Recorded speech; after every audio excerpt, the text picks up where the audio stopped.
ಎಲ್ಲರಿಗೂ ನಮಸ್ತೆ. ತಮ್ಮೆಲ್ಲರಿಗೂ ಬೃಂದಾವನ ಬೆಳಕು ಯೂಟ್ಯೂಬ್ ಚಾನಲ್ಗೆ ಸ್ವಾಗತ. ನಾಳೆ ಸೆಪ್ಟೆಂಬರ್ 25 ಗುರುವಾರ ದಿನ, ನವರಾತ್ರಿಯ 4ನೇ ದಿನ. ದುರ್ಗಾ ಮಾತೆಯು ತನ್ನ ಭಕ್ತರಿಗೆ ಈ ದಿನ ಯಾವ ಅವತಾರದಲ್ಲಿ ದರ್ಶನ ನೀಡುತ್ತಾಳೆ ಮತ್ತು ಯಾವ ಬಣ್ಣ ಮತ್ತು ಯಾವ ಪುಷ್ಪ, ನೈವೇದ್ಯ ಮತ್ತು ಯಾವ ಮಂತ್ರವನ್ನು ಹೇಳಬೇಕು ಎಂಬುದನ್ನು ಈ ಒಂದು ವಿಡಿಯೋದಲ್ಲಿ ತಿಳಿಯೋಣ. ಅದಕ್ಕೂ ಮೊದಲು ನನ್ನ ವಿಡಿಯೋವನ್ನು ಮೊದಲನೇ ಬಾರಿ ನೋಡ್ತಾ ಇದ್ದರೆ ನನ್ನ ಚಾನಲನ್ನು ಸಬ್ಸ್ಕ್ರೈಬ್ ಮಾಡಿ. ನವರಾತ್ರಿಯ 4ನೇ ದಿನ ಆರಾಧಿಸಬೇಕಾದ್ದು ಕೂಷ್ಮಾಂಡ ದೇವಿ. ಅವಳು ಅಷ್ಟಭುಜಾದೇವಿ. 8 ಕೈಗಳಲ್ಲಿ ಕಮಂಡಲು, ಧನಸ್ಸು, ಬಾಣ, ಅಂಬುಜ, ಚಕ್ರ, ಗದೆ, ಜಪಮಾಲೆ, ಅಂಬರ ತಾಳಿದವರು.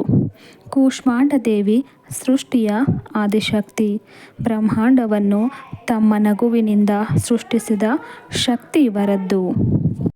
ಆದ್ದರಿಂದ ಈಕೆಯನ್ನು ಕೂಷ್ಮಾಂಡ ಎಂದು ಕರೆಯುತ್ತಾರೆ.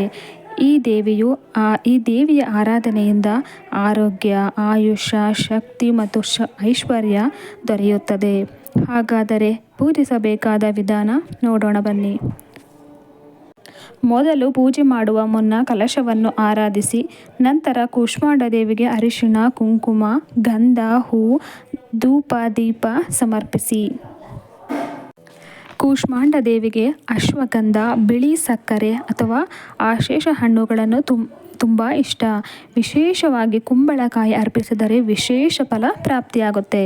ದೇವಿಗೆ ದಾಸವಾಳ, ಬಿಲ್ಪತ್ರೆ, ಕಮಲ ಅರ್ಪಿಸಿದರೆ ತುಂಬ ಶ್ರೇಷ್ಠ. ಪೂಜೆ ಸಮಯದಲ್ಲಿ ದೇವಿಯ ನಗು ಮೂಲಕ ಸೃಷ್ಟಿಯಾದ ಶಕ್ತಿಯನ್ನು ನೆನೆದು ನಮ್ಮ ಜೀವನದಲ್ಲೂ ಸಂತೋಷ, ಶಕ್ತಿ ತುಂಬಲಿ ಎಂದು ಪ್ರಾರ್ಥಿಸಬೇಕು.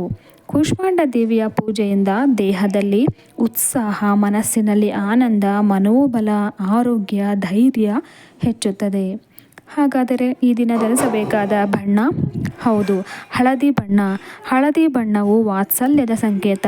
ನವರಾತ್ರಿಯಲ್ಲಿ ಈ ಬಣ್ಣ ಧರಿಸುವುದು ಅತ್ಯಂತ ಶುಭ. ದೇವಿಯ ಆಶೀರ್ವಾದ ಕೂಡ ಲಭಿಸುತ್ತದೆ. ಹಾಗಾದರೆ ಪಠಿಸಬೇಕಾದ ಮಂತ್ರ: ಓಂ ದೇವಿ ಕೂಷ್ಮಾಂಡೈ ನಮಃ. ಓಂ ದೇವಿ ಕೂಷ್ಮಾಂಡೈ ನಮಃ ಎಂಬುದನ್ನು 11 ಬಾರಿ, ಸಾಧ್ಯವಾದರೆ 108 ಬಾರಿ ಜಪಿಸಿ. ಈ ಮಂತ್ರ ಜಪದಿಂದ ದೇಹದಲ್ಲಿ ಆರೋಗ್ಯ, ಮನಸ್ಸಿನಲ್ಲಿ ಆನಂದ, ಜೀವನದಲ್ಲಿ ಸಂಪತ್ತು ಹೇರಳವಾಗಿ ಬರುತ್ತದೆ.